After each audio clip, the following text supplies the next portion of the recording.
This is a fan-generated show. If you would like to support us, please go to jamieglazov.com, and also don't forget to subscribe to our YouTube channel. All your support is greatly appreciated. Good evening. Welcome to the Glazov Gang. Tonight, CAIR and the Muslim Brotherhood. What an honor and a privilege it is to be joined by Chris Gaubatz, the Vice President of UnderstandingTheThreat.com. Chris, what an honor to have you on the program. Oh, thanks for having me, Jamie. Glad to be here.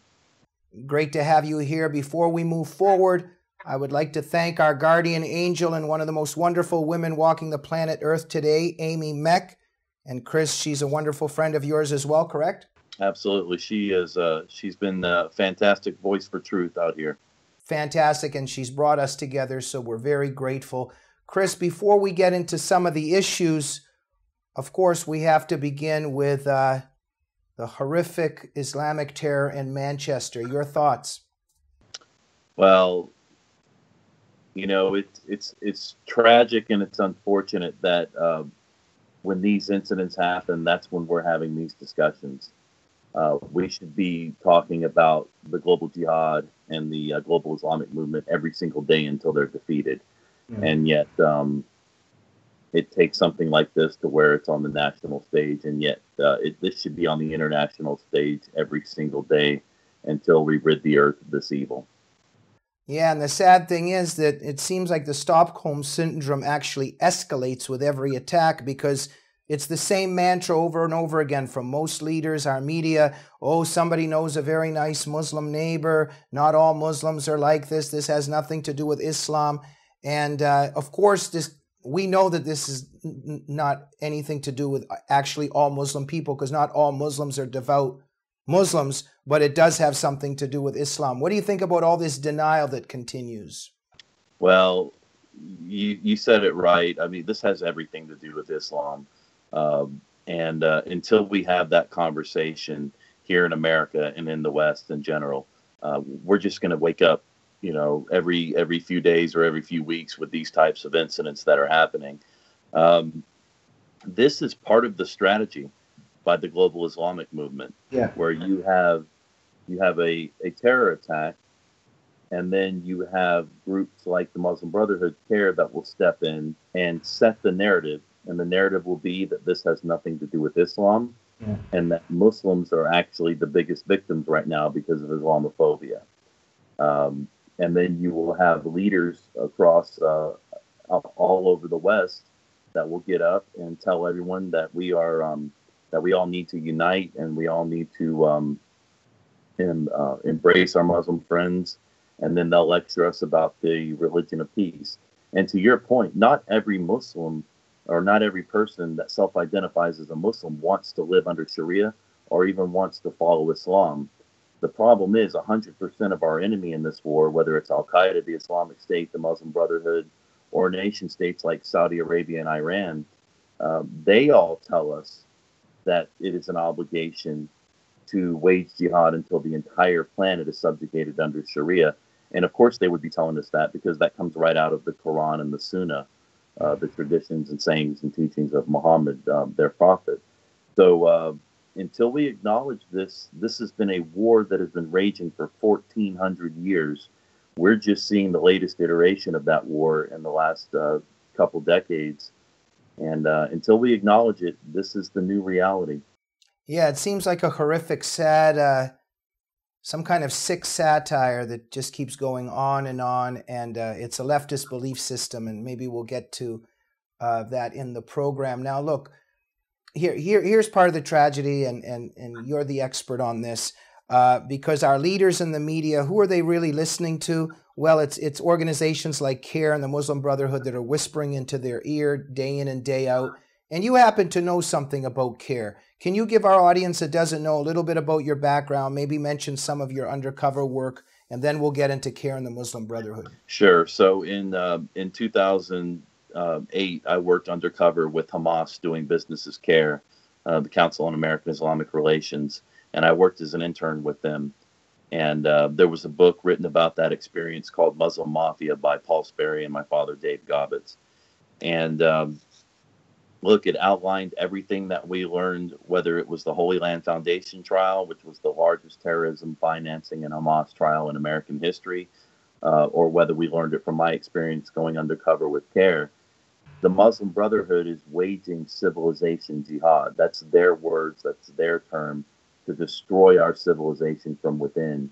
And so when you talk about media response to an incident like Manchester, or San Bernardino, or Orlando, or Chattanooga, or 9/11, there's an orchestrated response. And I actually witnessed that firsthand working with CAIR. They work closely with their media contacts in the mainstream media so that as soon as something like this happens, they're the ones setting the narrative. And if I can just get everyone to understand this aspect of the war, it is simply this, that we have got to stop waging this war as though it is just people that are killing people, shooting things, and blowing things up. That is barbaric, it is savage, it is evil, but that is not how we're going to lose this war. We crush the enemy when we face them on the battlefield. The way we're going to lose this war is in the information battle space. This is a war of narratives.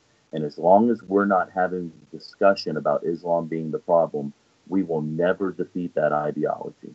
And that is what groups like CAIR are working with the hard left Marxist socialist groups in the media that are more than happy to work with the Muslim Brotherhood or the Islamic movement, because they share the same goal, which is simply this, to tear down American society, tear down our system, and rebuild it in their utopian worldview that they have. So the leftists, you know this, Jamie, more than anyone, the leftists, their worldview is this Marxist utopian society that after they have their revolution, that's the world they want to create. Yeah. And the Islamic movement wants to create a global caliphate under Sharia. But in the meantime, they will work together to tear down America, because they know once they get the U.S. out of the way, there's nothing stopping them. Absolutely. Now, Chris, I know everything we're discussing here is deadly serious, but if you don't mind, I want to just touch a little bit more on the personal story here of you infiltrating CAIR, because a lot of people would be interested in this. I remember I read the book, brilliant, brave book, exposed so many things. But to the best of my memory, you had grown a beard. You were pretending you were a Muslim. Can you tell us how that went? Sure. So, yeah, I had a much better beard back then. Look, I went into mosques. I converted to Islam at Dar al-Hijra Mosque, which is the mosque in Northern Virginia. Prior to me getting there, the imam at Dar al-Hijra was Anwar al-Awlaki. We all know him. He was the imam that the Washington Post and NPR said was the new face of moderate Islam, until he popped up in Yemen one day as an al-Qaeda leader. That's where I converted to Islam, at Dar al-Hijra in Northern Virginia. The imam that actually walked me through my conversion experience was a man by the name of Sheikh Shaker El-Sayed, who was the former president of the Muslim American Society, which is an overt Muslim Brotherhood group. But yeah, Jamie, I prayed with these guys. I prayed with groups like the International Institute of Islamic Thought, which was a Muslim Brotherhood group. Prayed side by side with Ibrahim Hooper, Nihad Awad at CAIR. Got to meet Andre Carson, and was at the Capitol building when Keith Ellison was leading prayers. So I lived this. I lived this in mosques. I used to go to mosques on behalf of CAIR and hand out literature. So I lived this day in and day out, Monday through Friday. Took some weekends off, but Monday through Friday for 6 months straight. So when I talk about Islam and when I talk about Sharia, that is my experience from going to mosques all over the country. And one thing I noticed was Islam is Islam. And that's not my words. Those are the Islamic scholars. Whether you're in Atlanta or you're in Northern Virginia or you're reading literature out of Pakistan or Saudi Arabia, it's all the same Islam. And they'll be the first to tell you that. Chris, thank you, Chris. Aside from the public face of CAIR, because you were behind closed doors, can you just share one story or anecdote of conversations or things that were being said behind closed doors that our audience should know? Well, for one thing, they should know that Ibrahim Hooper specifically said, though, if I had a nickel for every time I heard those right wingers while I was in there, to go to your point of about him working with leftist media, I mean, just absolutely despised anybody that was on the right side of the aisle. Um, they also had a training program. I mean, we're talking about a horrific terror attack in Manchester. Well, CAIR has an actual training program where they take Muslims from their communities, train them on how to respond to terrorist attacks and anything in the media that's negative about Islam, to spin the narrative back into something positive about Islam and how to inject Islamophobia into the conversation. Yeah. So they're incredibly organized, and they're at this day in and day out. Chris, you are, I think it would be an underestimation to say, quite a brave person, because maybe this is not something you want to maybe get into, but I'm sure that you feared for your life to some extent, or to a large extent, when you finally got out.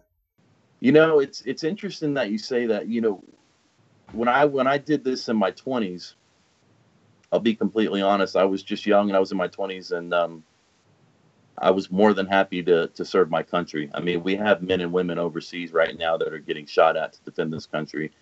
From my perspective, the least that I could do is go into a mosque and pretend to be a Muslim. Mm-hmm. Now, where I'm at right now is I know that I'm doing everything for Jesus, and I'm doing everything for the Lord and for God. And I know that as long as I do the right thing and I'm a good Christian, that His will be done in all things. So I can put any fear and anxiety aside. I'm not worried about that at all. What I'm worried about is doing the right thing and protecting this country. And I know there are patriots all over the country that would be willing to do the same thing. Just a sec, Chris. No, absolutely. I could bet that you are, in terms of your personal bravery and perhaps putting faith into the Lord. But what I was also getting to is that there have obviously been threats, and through their eyes, I don't know what's worse, a person that's a real apostate or somebody that pretended that they became Muslim and then became an apostate. Well, no doubt. I mean, look, the threat is real. The threat is there. We all know that I never met the obligations from my perspective of Islamic law of actually converting to Islam, even though I posed as a Muslim convert, but I didn't actually believe it in my heart. That being said, from their perspective, this is a jihad. And if they're willing to blow up children in Manchester, then of course they're willing to go after somebody like myself. That being said, it's not going to stop me from doing the right thing. Thank you. Chris, have you ever run into some of these individuals since? Yeah, I have it, but it's been public venues. So I was at the State House in Oklahoma, and the State House in Texas, state capitol houses, where I've run into them. I've run into them in public events. It goes back to that idea, Jamie, of this being a narrative war. They want to put off a different look publicly, and so if anything, from a security standpoint, going public with the story and with Muslim Mafia was actually a safer thing to do from that perspective, because the last thing they want to do is bring any attention to this. Chris, look, before we go, we're definitely going to have to do a part 2 here. Look, Hillary represented, I think, a nightmare and more of a Muslim Brotherhood takeover. Huma Abedin whispering into her ear while she's president. That's a nightmare scenario. With Trump, we have more hope. He has the courage to name at least radical Islam. He has people like Bannon and Gorka and admirable individuals around him. But there's still a problem. Can you talk a little bit about the resistance within the Trump administration and within the government in general? Sure. Look, Drain the Swamp is not a hashtag on Twitter. This is a real phenomenon going on right now. My understanding and my instinct on this is, from everything that I know and the context that I have, that President Trump is fully aware, but the establishment Republicans are fighting him tooth and nail, and they would be the first ones. We see it with the travel ban. We see it with immigration. if he were to actually come out right now and say the problem is Islam and we're going to deal with this, it would be the Republicans that would fight him just as much as the left. So we want to encourage him, the people that we have his back, that we support him, and as long as he's doing the right thing, we're going to continue to support him. But yeah, this would have been a nightmare if Hillary would have won, an absolute nightmare. Chris, before we go, tell our viewers about understandingthethreat.com, and to all of our viewers that want to get behind you and support you, where they can go and what they can do. Sure. So if you go to our website at understandingthethreat.com, the main thing that we want you to do is sign up for our newsletter. We need your help. We need more people involved in this effort. You can find me on Twitter at CAIR v Gaubatz, and you can follow us at UTT_USA on Twitter. But we need your help. Social media, again, this is a narrative war. We need your help on social media. Share our articles on our website. You can actually buy books on our website store, but get involved somehow. We need you in this fight. Chris Gaubatz, thank you so much for everything you've done for the country and for freedom, and we wish you all the best. Oh, thank you, Jamie, and thank you for what you're doing. Thank you, Chris. All of the viewers of the Glazov Gang, go to understandingthethreat.com, subscribe to everything you can on there, and tell all your friends and neighbors. Please remember, we're a fan-generated program. If you like what we do, please go to jamieglazov.com to support the show. And make sure you're subscribed to the YouTube channel of the Glazov Gang. We'll see you soon. Good night.